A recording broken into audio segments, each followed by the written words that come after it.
요즘 사극으로도 방영이 되고 있습니다만 고려 말의 두 인물 정도전과 또 정몽주, 이 두 분은 나라와 백성을 끔찍하게 사랑했다는 공통점을 갖고 있습니다. 저희가 자랄 때 교과서에도 실려 있었던 이 정몽주의 단심가, 이게 얼마나 감동적입니까? 이 몸이 죽고 죽어 100번 고쳐 죽어 백골이 진토되고 넋이라도 있고 없고 님 향한 일편단심이야 가실 줄이 있으랴. 이렇게 나라를 향하여 애틋한 마음을 갖고 있던 인물이 정몽주 아니겠습니까? 제가 언젠가 북한의 개성을 방문한 적이 있는데, 그때 안내하시는 안내원이 저희 일행을 데리고 이 선주교를 보여줬습니다. 선주교로 데려가가지고 이제 선주교는 정몽주가 이성계의 아들 이방원에 의해 살해되던 장소 아닙니까? 거기서 이제 이 선주교에 데리고 와서 설명을 하면서 거기에 불그스름한 어떤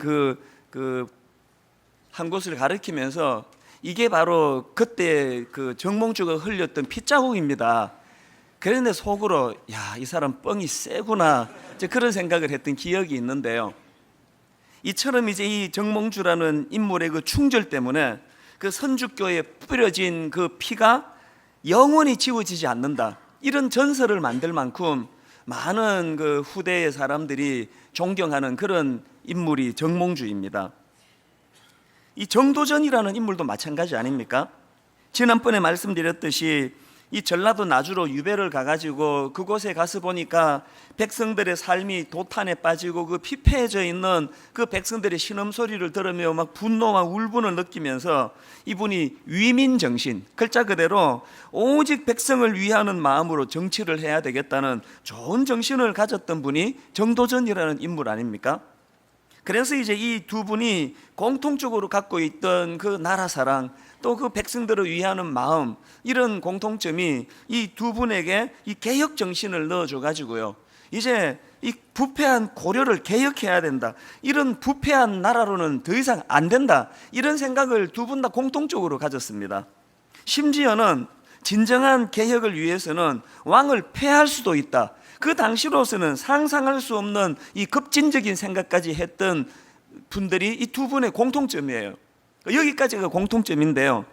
근데 여기서 이제 이 두 분의 생각이 갈라지는 게 뭐냐 하면은, 이 정도전은 이 부패한 고려는 망해야 된다, 망하고 새 왕조가 들어서야 한다, 이런 신념을 갖고 있었고, 여기에 반해서 정몽주는 나라가 아무리 부패했어도 고려 왕조는 지켜야 한다, 이런 신념을 갖고 있었습니다. 이렇게 두 사람의 생각의 차이 때문에 절친했던 두 사람이 정적이 돼가지고 서로에게 칼끝을 겨누는 적이 되고, 또 완전히 다른 길을 걸어가는 그런 인물이 두 분의 길이었습니다. 그런데 제가 주목하는 게 뭐냐 하면은, 이렇게 완전히 서로 다른 길을 걷게 된 두 인물이지만 후대의 역사가들이나 또 저희들이 평가하기를, 한 분은 망하는 길로 갔고 한 분은 흥하는 길로 갔다, 한 분은 충신의 길을 갔고 한 분은 역적의 길을 갔다, 이렇게 평가하지 않습니다. 두 분이 비록 정반대되는 길을 갔지만 두 분 모두의 살아있는 정신, 그 정신을 인정하고 그것을 귀하게 여기고 있다는 것입니다. 저는 이 설교의 기능을 설명하면서 간혹 이 정몽주와 정도준에다가 비유를 해서 이것을 상징적으로 설명할 때가 있습니다. 설교란 것은 하나님의 말씀을 선포하는 것인데, 우리가 하나님의 말씀을 받을 때에 이것을 우리 삶에 어떻게 적용해야 되느냐, 이 강단에서 제가 두 인물 중에서 정몽주가 옳았다, 아니면 정도전이 옳았다, 이런 심판자 역할을 하는 자리가 아니고, 그것보다는 더 상위적인 개념으로서의 본질적인 정신, 두 분이 가졌던 나라와 백성을 사랑하는 마음, 이 귀한 마음이 우리에게 나타나기를, 이걸 영적으로 말하면은 예수 그리스도의 이 십자가 사랑의 정신을 구현하는, 또 그것을 설명하는 것이 그게 설교다, 제가 그런 이야기를 가끔씩 하곤 합니다. 그래서 저는 이런 생각을 갖고 있기 때문에 강단에서 절대로 저 개인의 정치적 성향이나 호불호에 대하여 언급을 한 적이 없습니다. 그건 사적으로 내 개인의 문제지 강단에서 언급할 게 아니에요. 그리고 지금과 같은 선거 기간 동안에 내 평생에 한 번도 누구를 찍어야 된다, 그분이 장로니까 찍어야 된다, 예수 믿으니까 찍어야 된다, 그런 말을 내가 입 밖에도 내본 적이 없습니다. 저는 최근에 우리 교회 홈페이지에 올려놓은 어떤 교수님의 그 글 제목이요, 기독교인을 뽑는 대신에 기독교 가치에 투표하라. 저는 이 제목에 100% 동의합니다. 장로라는 타이틀이 중요한 게 아니고 그가 과연 복음의 정신을 갖고 있는가, 그가 그리스도의 사랑의 정신을 갖고 있는가, 오직 백성을 위하고자 하는, 국민을 위하고자 하는 그 마음이 있는가, 이게 중요하다는 거예요. 이와 마찬가지로 우리 신앙인들 중에 그리스도인의 그 사랑을 가슴에 담고 어떤 분들은 진보적인 가치관을 가지고 어떤 분들은 보수적인 가치관을 가지고 그렇게 자기 가치대로 이 세상을 섬기는 되는 거예요. 그렇게 이 세상을 섬기되 중요한 것은 그 진보적 가치관 안에, 그 보수적 가치관 안에 과연 십자가 사랑이 흐르고 있는가, 그리스도의 희생 정신이 거기에 흐르고 있는가, 이런 것들을 늘 점검해야 된다는 그 이야기입니다. 최근에 제가 그 모신학대학원에서 말씀을 전할 기회가 있었는데 그날 후배들에게도 똑같은 요지로 말씀을 전했습니다. 이런 요지로 말씀을 전했습니다. 먼저 우리 기성세대 목회자들이 참 잘못해가지고 젊은 신학도들인 여러분들이 힘들게 해서 참 미안하다. 어디 가도 제가 젊은이들에게 이런 사과를 합니다. 그러면서 제가 그때 드렸던 메시지가, 우리 같은 기성세대가 잘못하고 있는 것 있으면 얼마든지 비판해라, 신랄하게 비판해라. 그러나 비판하되 잘 준비하면서 비판해라. 우리 세대가 제대로 준비 못해서 우리 그 다음 세대인 이 젊은 사람들에게 이런 비판을 받을 수밖에 없다면, 여러분들도 준비하지 않으면 여러분 다음 세대에게 똑같은 비판을 받게 될 것이다. 그래서 대안을 가지고 그렇게 준비해라. 그러면서 그 대안이 뭐냐? 신학생 시절에 가져야 된 유일한 대안이 있다면 하나님 말씀을 사모해야 된다. 말씀을 가까이 해야 된다. 내 판단과 내 생각도 중요하지만 늘 하나님의 뜻, 하나님의 말씀, 하나님의 생각을 가까이 하려고 몸부림을 쳐야 된다. 이런 요지로 제가 그 본질적인 말씀을 전했습니다. 그렇게 말씀을 전하고 왔는데 그날 밤에 그 설교를 들었던 어떤 그 전도사님이 저에게 항의 메일이 왔어요. 내용을 보니까 이래요. 요지가 지금 학교에 학내 문제로 무슨 어려움을 겪고 있는데, 그래서 지금 자기가 학교의 개혁을 위하여 열심히 몸부림을 치고 있는데 목사님 설교가 그런 자기들의 몸부림에 찬물을 끼얹었다는 거예요.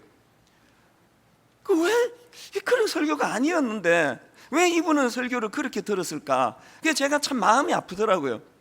그 젊은 사역자가 저 때문에 그렇게 마음이 힘들다면은 그거 제가 참 그거 미안한 이야기 아닙니까? 그래서 제가 메일을 보냈어요. 이렇게 그 설명을 좀 하고는요, 그리고 통화하고 싶다. 그래서 제가 그분의 저 핸드폰 번호를 받아가지고 제가 그 젊은 그 전사님에게 전화를 드렸습니다. 전화를 해가지고는 제가 좀 설명을 했습니다. 어제 그 설교는 그런 의미가 아니다. 그러면서 제가 방금 이 정도전과 정몽주 이야기를 또 그 전사님에게 했어요.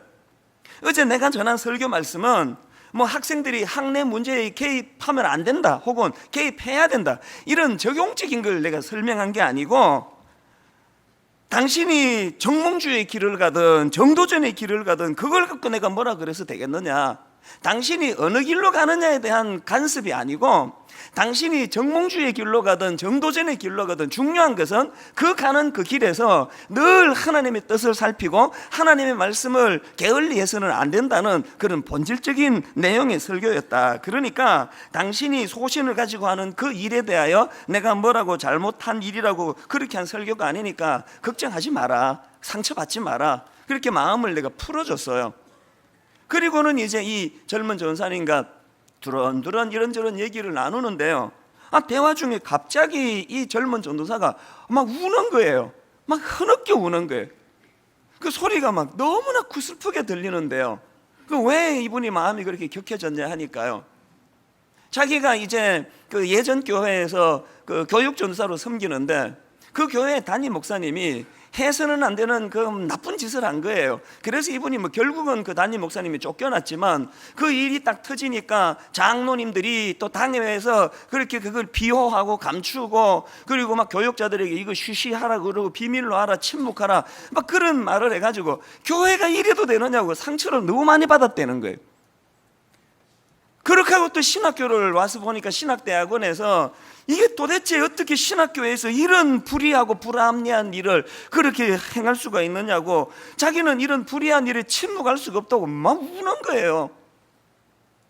그러면서 지금 자기가 청소년 사역을 하고 있는데, 세월호 침몰 사건 이후로 그 아이들 앞에 서기만 하면은 너무 마음이 괴롭고 그 아이들 앞에 설 자신이 없다고, 그러면서 막 울면서 하는 이야기가 자기가 이 시대 전도사라는 이름으로 살아가는 것 자체가 너무 부끄러워서 견딜 수가 없다고 막 흐느끼 우는데요. 제가 그 마음을 위로해주고 달래주고 그렇게 전화를 끊었지만, 전화를 끊고도 그 흐느끼는 울음소리가 그치지를 않는 거예요. 토요일 날 내가 설교 준비를 해야 되는데 설교 준비가 안 돼요. 여러분, 그 젊은 사역자 얼마나 귀합니까? 그 나이도 많지 않은데 목소리가 애떠 보이는데, 그 시대에 이 타락한 젊은이들이 가는 그런 변질 타락의 길로 안 가고, 그래도 주의 종이 되겠다고 신학교로 가고, 그래도 공의를 외치고 그 불의와 타협하지 않으려고 저렇게 애쓰는데, 우리 같은 기성세대 목회자들이 그런 젊은 교역자들에게 그 격려하고 도움을 주기는커녕 저렇게 그 마음을 짓밟아 버린 결과가 되고 나니까 너무 미안한 거예요. 그래서 여러분, 저 같은 기성세대 목사가 우리가 뭘 지금 잘못하고 있나, 이런 아픔을 가지고 우리를 돌아봐야 되듯이요. 저는 그 세월호 사건이 터지고 이게 신앙의 언어로서 우리가 침묵의 골방으로 가야 된다, 침묵해야 된다, 영적인 겟세마네로 가야 된다, 이런 말에 젊은이들이 알레르기 반응을 보이면서 그 침묵을 비겁한 침묵으로 그렇게 호도하는 걸 보면서 내 마음이 참 아프더라고요. 그동안 우리 같은 기성세대 목사가 이 거룩한 용어 침묵을 아주 비겁한 침묵으로 전락시켜가지고 그렇게 설교한 적은 없었는가. 저는 목사니까 제 삶 속에서 이런 것들을 돌아보고 반성하고 또 점검하고 있습니다만, 오늘 여기 모든 기성세대들은 다 자기 자리에서 자기를 돌아봐야 돼요. 우리 산업화 사회 시대를 건너온 우리는 오래 관행처럼 우리는 그 일을 아무 거리낌 없이 행하지만, 그런데 우리 자식들이 우리의 모습을 볼 때, 우리 그 다음 세대들이 우리를 볼 때, 왜 우리 부모는 저렇게 불의한 일에, 왜 우리 부모님은 저런 일에 자꾸 마음을 쓰시느냐고 하는 그런 일들이 우리에게는 없는지를 점검하고 돌아보자는 거예요. 여러분, 우리가 이런 데 마음을 가지고 돌아보려면 결국 남는 것은 복음이에요. 십자가예요. 예수 그리스도는 이 땅에 오셔서 우리에게 어떤 모범을 보여주셨나? 주님의 십자가는 내게 무슨 의미를 가져다 주는가? 내게는 복음의 정신이 흐르고 있는가? 내게는 이 십자가가 나를 견인하는 그 은혜에 내가 들어가 있는가? 자꾸 이걸 돌아보셔야 돼요. 우리 내면에 복음이 살아있지 않으면 우리는 우리 후대들에게 걸림돌밖에 될 수가 없다는 이 슬픈 현실을 우리는 직시해야 된다는 거예요. 이런 맥락에서 여러분, 오늘 이 본문 말씀은 굉장히 중요한 의미를 가지고 있습니다. 오늘 본문 말씀은 우리 하나님께서 당신의 자녀들이 이 악한 세상에서 어떤 정신을 갖고 살아야 되느냐 하는 인생의 굉장히 중요한 원리, 지침을 하나 가르쳐주고 계십니다. 자, 오늘 본문 전도서 11장 1절 2절을 한번 보십시오. 너는 내 떡을 물 위에 던져라. 여러 날 후에 도로 찾으리라. 7에게나 8에게 나누어 줄지어다. 무슨 재앙이 땅에 임할는지 내가 알지 못함이니라. 여기 두 가지 명령이 나오는데, 하나는 내 떡을 물 위에 던져라, 그리고 또 하나는 내 몫을 7 또는 8에게 나누어 주라.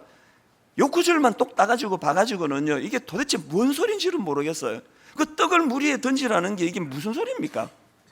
그렇기 때문에 오늘 이 본문 말씀을 이해하려면요, 이 전도서 전체에 흐르는 그 하나님의 정신, 또 전도서 11장과 12장 안에 흐르는 이 말씀의 정신을 가지고 이 본문을 읽어야 됩니다.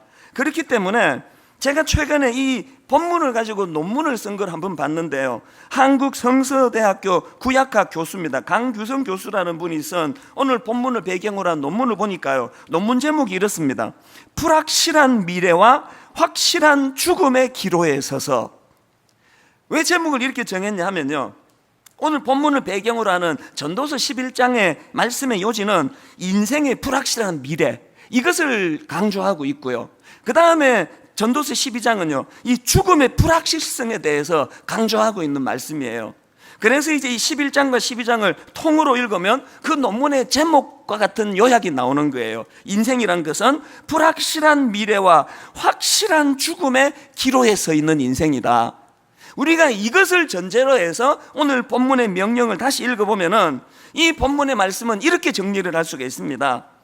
이처럼 장래를 알 수 없는 이 불확실한 인생을 사는 우리이기 때문에 우리는 우리가 가진 물질을 포함한 우리 자신을 기쁘게 하는 모든 것들을 되도록이면 많은 사람들에게 나누어주는 삶을 살아라. 이것이 너를 행복하게 하는 삶의 길이다. 이게 내 떡을 물에 던져라고 하는 말씀의 의미라는 것입니다.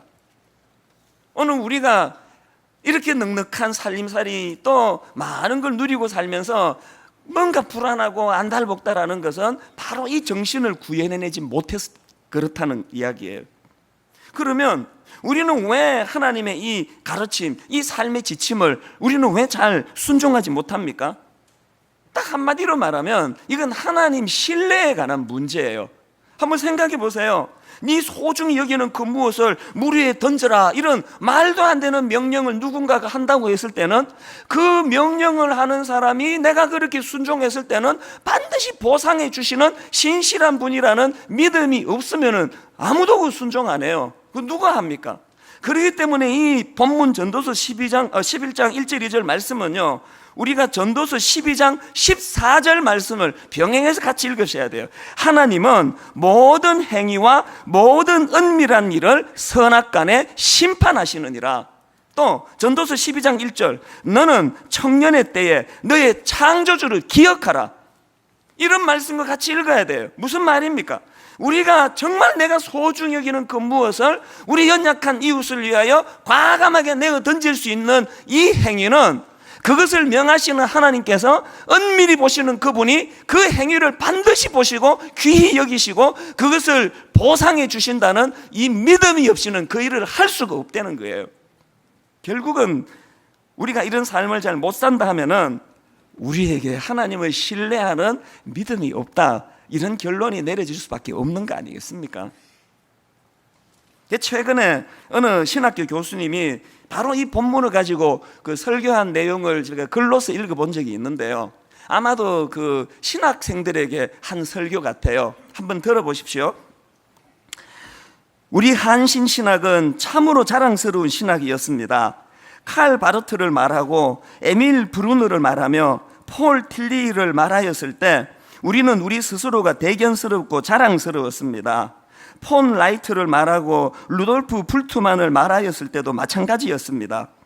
그러나 우리는 지금 극심한 자기 정체성의 위기에 직면해 있습니다. 교회 현장으로부터 들려오는 많은 소리들은 신학교가 교회를 선도하지 못하고 있다, 한신의 신학이 기장교회의 신학을 책임지고 있지 못하다, 한신 출신의 목사 후보생들은 교회 선교에 열정이 부족하고 교회를 사랑하는 마음이 부족하며 교회 발전에 도움을 주지 못한다, 사명감이 약하다, 이런 부정적인 평가의 소리들이 대부분을 구성하고 있음을 봅니다.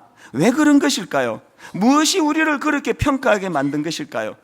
저는 이 교수님의 이런 겸손한 자기 반성, 이것으로 시작되는 그 설교를 보면서요, 이분이 오늘 본문 1절 말씀, 너는 내 떡을 물 위에 던져라, 여러 날 후에 도로 찾으리라, 이 말씀을 인용하면서 이렇게 해석합니다. 이 본문의 말씀은 돈뿐만이 아니고 우리의 전 운명을 흐르는 물 위에 내어 던지는 자기 내어줌의 신앙적 결단을 요구하는 말씀으로 읽어야 된다. 여기에 그 자기 내어줌이라는 이 표현, 이게 신앙적으로 중요한 용어라는 거예요. 그 다음도 한번 들어보십시오. 자기를 내어 던지라는 것입니다. 그래야 자기를 되찾을 수 있다는 것입니다. 남을 먼저 대접하라는 것입니다. 그래야 나도 대접을 받을 수 있다는 것입니다. 먼저 남을 사랑하라는 것입니다. 그래야 자기 사랑도 찾을 수 있게 될 것이라는 것입니다. Take and give가 아니라 give and take라는 것입니다. 또 이런 말도 했어요. 대학의 비판주의는 자기 비판을 선행하는 비판주의입니다. 우선은 자기를 먼저 흐르는 물 위에 던져버린 다음에 그 다음에 자기를 얻으려 해야 할 것입니다. 비판은 사랑의 동기가 있는 비판이어야 합니다. 그렇지 않으면 그 공동체는 자멸할 것입니다.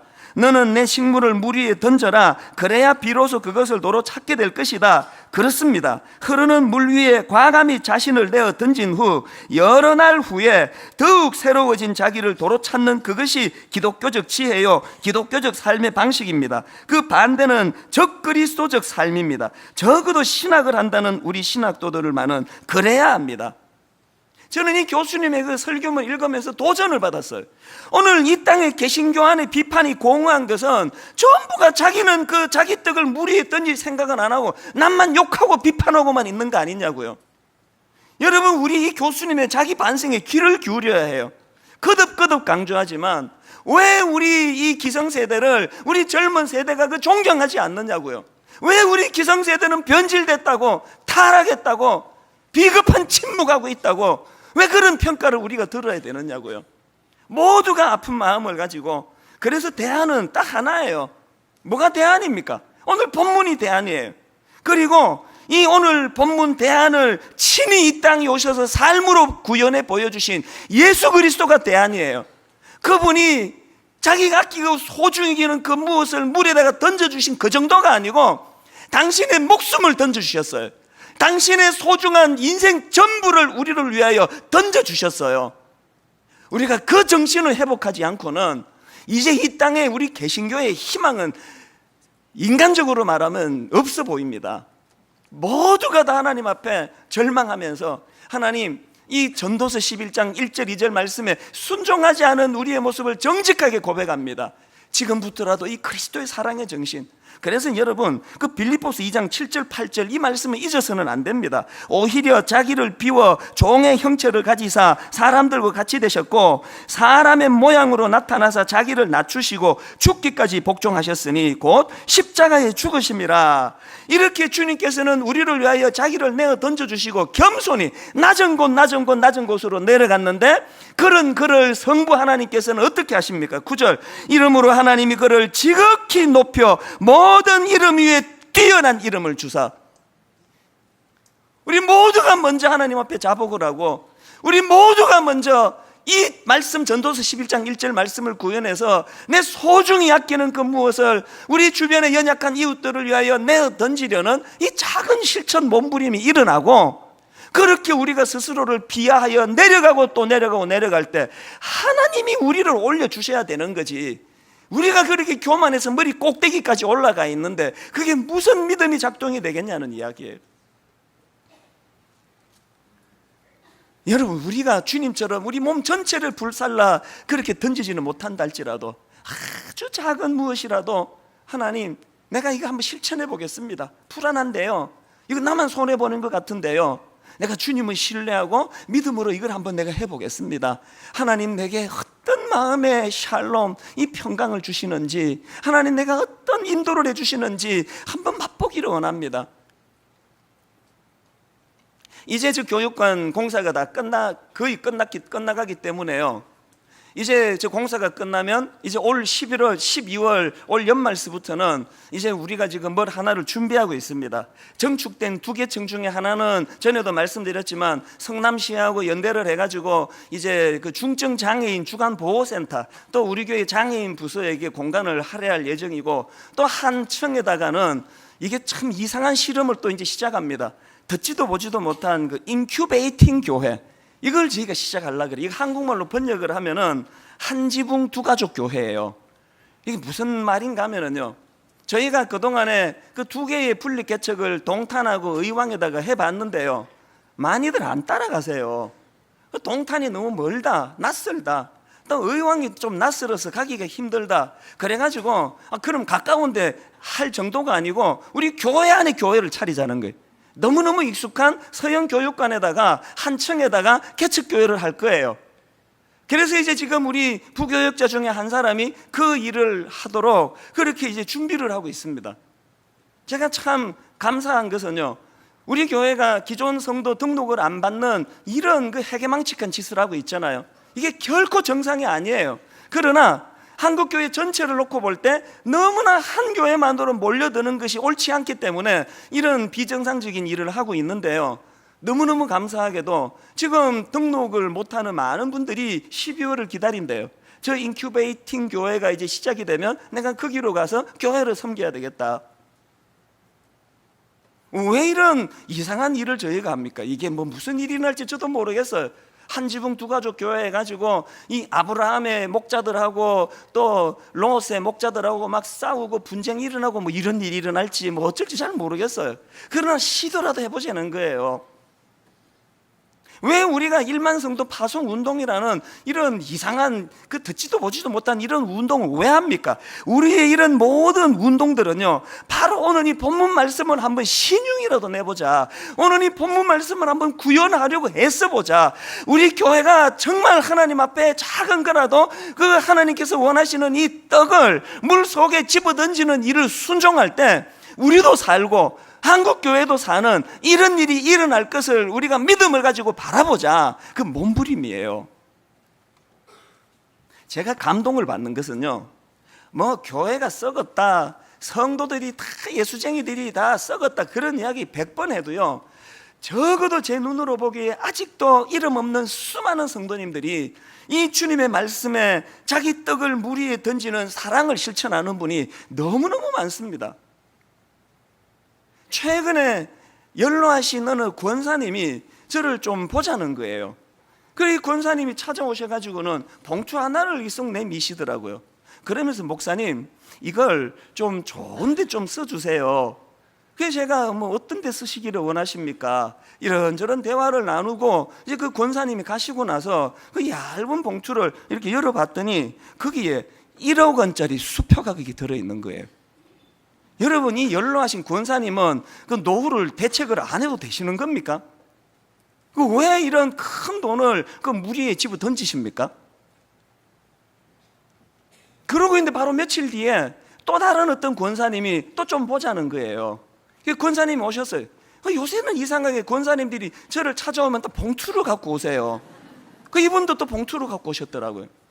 이분이 누군가 하면은요, 저희가 그 한두 달 전에 어떤 젊은이가 뭐 사업인가 뭔가 하다가 다 망해가지고 막 자살 충동을 느끼고 절망하고 있는 그 젊은이가 있다고 그랬을 때 바로 이분이 그 1,000만 원을 갖고 와가지고 목사님 그 젊은이에게 이 돈을 좀 전해주세요 그랬던 분이에요.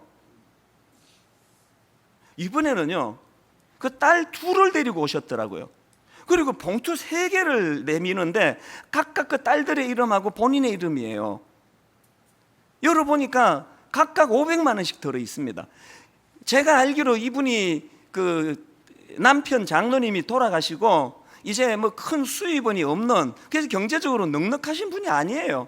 그래서 제가 바로 또 그 직전에도 또 그에게 헌금을 들고 오시, 이 3번째이기 때문에 그 2번째부터 제가 자꾸 반려를 했어요. 권사님의 그 마음을 하나님 다 받으셨으니까 이제 이건 도로 갖고 가셔서 권사님 노후에 필요한 데 쓰세요. 제가 이렇게 돌려드렸어요. 봉투 3개 내밀 때도 똑같은 말씀을 드렸어요. 그렇게 제가 권사님께 말씀드리니까 그 권사님께서 참 그 철없는 저에게 이렇게 그 뭐라고 표현할까요? 타이르시면서 이런 말씀을 하시더라고요. 목사님 너무 걱정하지 마세요. 하나님께서 다 알아서 하십니다. 이게 제가 누가 말씀 전하는 목사인지 권사님인지 이거 헷갈리는 거 아닙니까? 그래서 여러분 그 귀한 헌금들을 가지고요, 그 힘든 개척교회를 살리는 일에 쓰고 얼마나 많은 경제적으로 어려운 분들에게 장학금으로 이 헌금이 이게 쓰여졌는지 몰라요. 그 제가 봉투 3개를 놓고 가시는 그 권사님과 2딸 등을 보면서요, 그 왜 딸 둘을 데리고 왔을까? 어머니가 신앙 교육을 하고 싶은 거 아닙니까? 우리가 이 땅을 살아가는 건 이까지 돈으로 사는 게 아니고 우리 떡을 물 위에 집어 던지라 했을 때 그 하나님 말씀에 순종할 때 하나님이 어떤 영육간의 형통의 복을 주시는지 너희들이 경험하며 살아야 된다. 그 신앙 교육하려고 2딸 데리고 온 거 아닙니까? 그 권사님에게는 이 믿음이 있는 거예요. 여러분, 오늘 이웃 사랑의 날입니다. 저희는 매 1년에 한 번 이웃 사랑의 날을 가지는데요, 저희 교회의 이 이웃 사랑부와 관련해서 이 두 축이 있습니다. 하나는 이웃 사랑 분과가 있고요, 또 하나는 복지재단이 있습니다. 그래서 매년마다 이제 격월로 이제 한 부서씩을 집중해서 소개를 하는데, 올해는 복지재단을 소개할 차례예요. 지금 우리 교회 복지재단을 소개하기 위해서 여러분 들어오실 때는 책자도 나누어 드렸고요, 이걸 품고 기도해 주세요. 그리고 많이 동참해 주세요. 지금 우리 교회 복지재단 산하로 여러 기관이 있습니다. 태평지역아동센터, 우리 다문화 가정센터, 에듀투게더 센터, 컬처 투게더 센터, 우리 주간보호시설, 신흥동 복지회관, 그리고 부설로 신흥 어린이집, 신흥지역 아동센터, 그리고 성남 한마음 장애인 복지관. 여러분이 성남 한마음 장애인 복지관은요, 지금 성남시하고 분당 우리 교회가 서로 협력을 해가지고요, 우리나라 단일 장애인 복지관으로는 최대 규모예요. 이런 긍지가 어디 있습니까? 하나님이 한 교회를 통하여 이 큰 사역을 할 수 있도록 허락해 주시니 얼마나 감사합니까? 그 장애인 복지관 부설로 한마음 주간보호센터, 한마음 어린이집, 또 성남시 장애인 권리증진센터, 또 다문화 카페 1호점, 또 다문화 카페 2호점. 외국에서 동남아에서 온 우리 그 이웃, 그 다문화 우리 교육관 1층에서 카페를 그분들을 위하여 열어드려가지고 거기에 취직을 해서 일하는 것 때문에 꿈에도 소원이던 한국 국적을 얻었다고 기뻐하고 행복해하고, 이런 일들이 복지재단에서 일어나고 있는 거예요. 그래서 지금 이 많은 복지재단 산하기관에서 전체 약 2,090명의 봉사자들이 이웃을 섬기고 있고요, 교회 안에 있는 이웃 사랑분과 17개 팀 안에서 섬기고 있는 약 580여 명의 봉사자까지 합하면은 꽤 많은 성도님들이 지금 직접 몸으로 사랑을 실천하고 있는 감사한 현장이에요. 이 모두가 다 오늘 본문, 너는 내 떡을 물 위에 던져라, 여러 날 후에 도로 찾으리라, 이 믿음을 가지고 섬기는 거 아니겠습니까? 여러분, 우리 교회가 왜 1년에 한 번씩 이웃 사랑의 날을 지키는지 아십니까? 이제 이 사랑의 정신을 확산하자는 거예요. 이제 우리 모두가 주저하지 말고 내가 갖고 있는 내 모든 걸 다 던지기는 어렵지만, 하나님 내가 가지는 이 소중히 여기는 그 일부를 우리 연약한 이웃을 위하여 한번 던져보겠습니다. 내 안에 어떤 샬롬 평강을 주시는지 내가 한번 맛보기를 원합니다. 이런 사랑의 정신이 더 많이 확산되기를 바라는 마음으로 이걸 하는 거예요. 아니나 다를까 지난 창립 기념일에요, 우리 교회가 이제 그 헌혈하지 않았습니까? 그래서 여러분이 주중에 헌혈하시고 헌혈 증서를 갖고 오시면 우리 죽어가는 생명을 좀 살리자, 그렇게 설교를 했더니 바로 그 주간이에요. 전북 익산에서 그 본인을 안수 집사라고 소개하신 어떤 분이 편지를 보내왔어요. 분당 우리 교회 사역에 감사한다 그러면서 뭘 하나 그 붙여왔느냐 하면은요, 참 귀한 분이에요.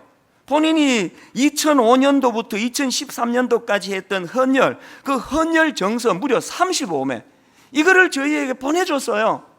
그래서 이걸 규합해가지고 우리가 그 어려운 환자에게 다 전해준 거 아닙니까?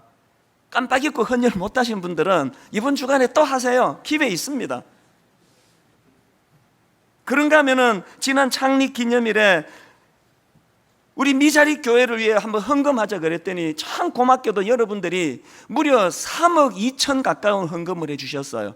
그 큰 헌금을 우리 미자리 교회 곳곳에 이미 나누어 드렸고 지금도 나누어 드리고 있는 중이에요. 그랬더니 지난주에 그 헌금을 받으신 어떤 교회 담임 목사님이 우리 홈페이지에 글을 올리셨더라고요. 이런 글이에요. 사실 저희 교회는 교회 보증금을 월 임대료에 다 써버리고 어떻게 해야 하나 말할 수 없는 고민을 해오던 차에 분당 우리 교회의 미자리 교회 살리기를 통하여 저희 교회가 다시 계약을 하고 다시 새롭게 출발하게 되었습니다. 자, 여러분, 이게 가치 있는 일 아닙니까? 오늘 우리가 던진 그 작은 떡을 모았더니 여러분, 이제 임대료 다 까먹고 교회 문을 닫아야 되나 말아야 되나 고민하는 한 교회를 살려내는 이런 열매가 나타난다면 이게 소중한 일 아닙니까? 우리 떡을 물 위에 던질 때 이런 열매들을 하나님이 주신다는 그 이야기예요. 저는 오늘 여러분들에게 영상 하나를 보여드리려고 하는데요, 우리 방송실에서 이제 이 복지재단 산하에서 하고 있는 일을 이제 시간으로 이렇게 상징적으로 분류해서 만들었는데, 저 영상을 보시고 많이 동참하고자 하는 의지와 의욕이 생겨나기를 저는 바랍니다. 우리 같이 영상을 보시겠습니다. 선생님 감사합니다.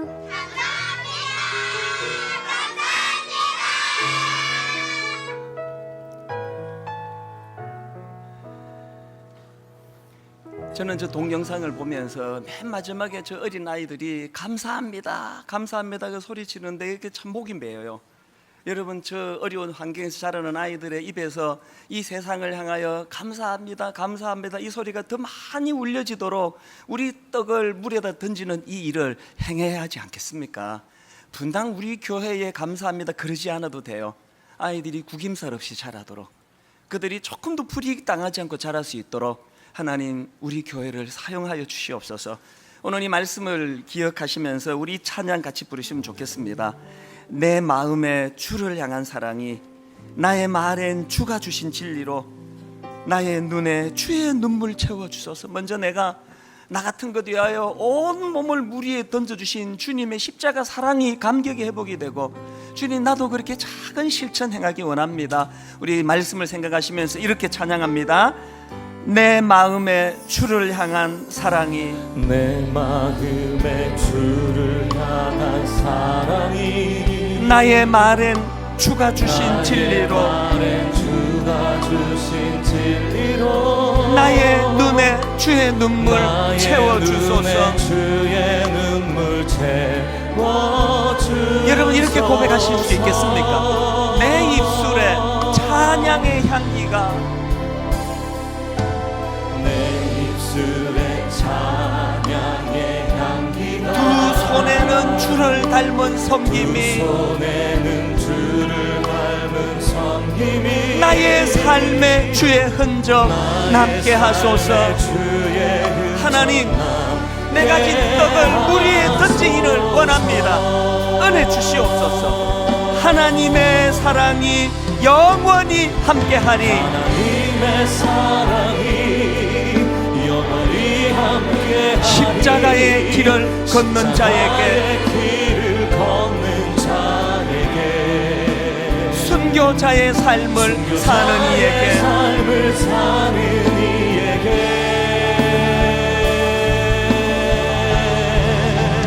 조롱하는 소리와 세상 유혹 속에도 주의 순결한 신부가 되리라. 이렇게 선포하십니다. 내 생명 주님께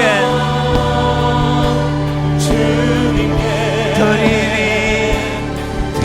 말씀 생각하며 다시 한번 결단합니다.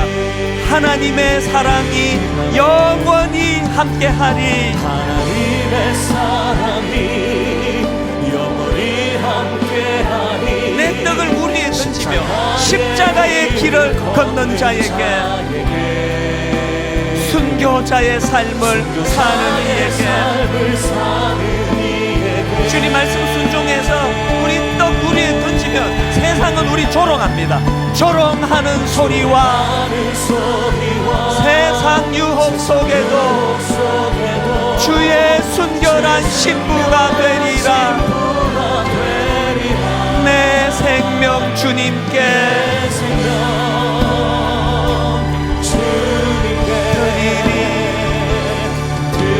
오늘 말씀 생각하며 우리 통성으로 한 목소리로 같이 기도하시겠습니다. 살아계신 하나님 아버지, 하나님 우리에게 명하신 이 말씀, 내 떡을 물 위에 던져라.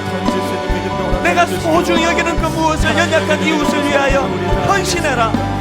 하나님, 이 주님의 말씀에 순종하기 위하여 우선 하나님을 절대적으로 신뢰하기 원합니다. 우선 하나님을 절대적으로 신뢰하고 의지하기 원합니다. 주님, 이 일이 가능하기 위하여, 나 같은 것 위하여 온 몸을 십자가에 내어 던주신 주님, 그 주님 십자가 사랑이 회복되기를 원합니다. 그 십자가 사랑이 내 안에 구현되기를 원합니다. 하나님 아버지, 이 은혜가 우리 믿는 성도들 안에 회복되기를 원합니다. 하나님 아버지, 우리가 하나님 앞으로 나아가는 순종하며 나아갈 때 이 이것이 우리를 살려내는 길인 줄 믿사오니 아버지 연애의 길로 우리들을 인도하여 주시기 바랍니다. 하나님 은혜 주시옵소서. 하나님 은혜 주시옵소서. 우리의 신령, 우리의 탐심, 우리의 이기적인 태도 주님의 십자가 안에 녹아져서 우리도 말씀에 순종하며 살아가기를 원하오니 하나님 그 은혜를 사랑하여 주시옵소서. 주님의 십자가 내 안에 가기를 계속 기도하실 분 계속 기도하시고 우리 한 번 더 이 말씀으로 이렇게 선언하며 고백하며 나가기 원합니다. 이렇게 선포합니다. 하나님의 사랑이 영원히 함께하리. 십자가의 길을 걷는 자에게 순교자의 삶을 사는 이에게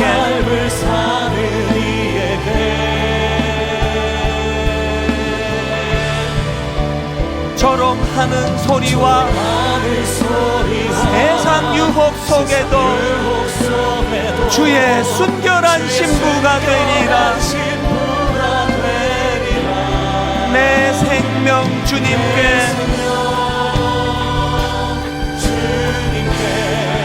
드리니. 이 은혜를 가지고 이렇게 찬양합니다. 주 나를 보호하시고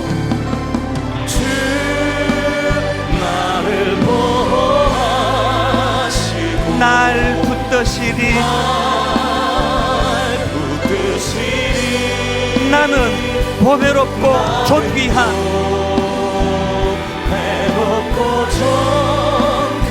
주님의 자녀라.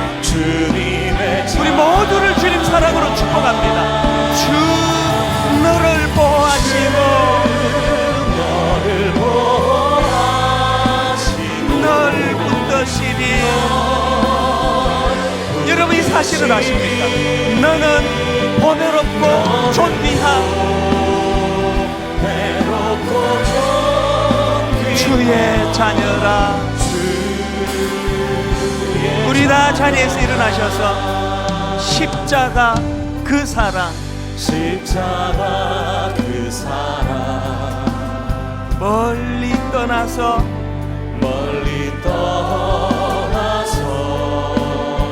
무너진 나의 삶 속에 잊혀진 주 은혜, 우리의 상한 마음을 주님 앞에 가지고 가십시오. 돌 같은 내 마음 어루만지사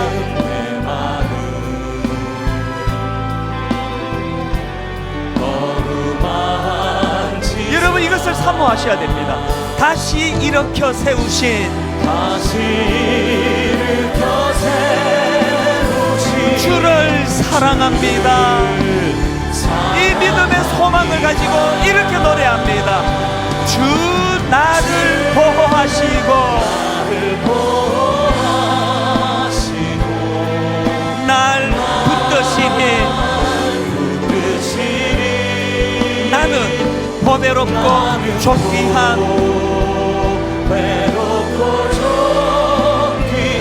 주님의 자녀라. 주 너를 보호하시고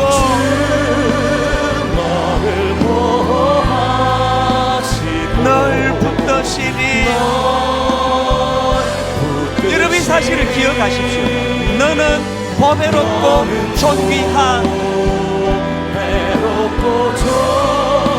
주의 자녀라.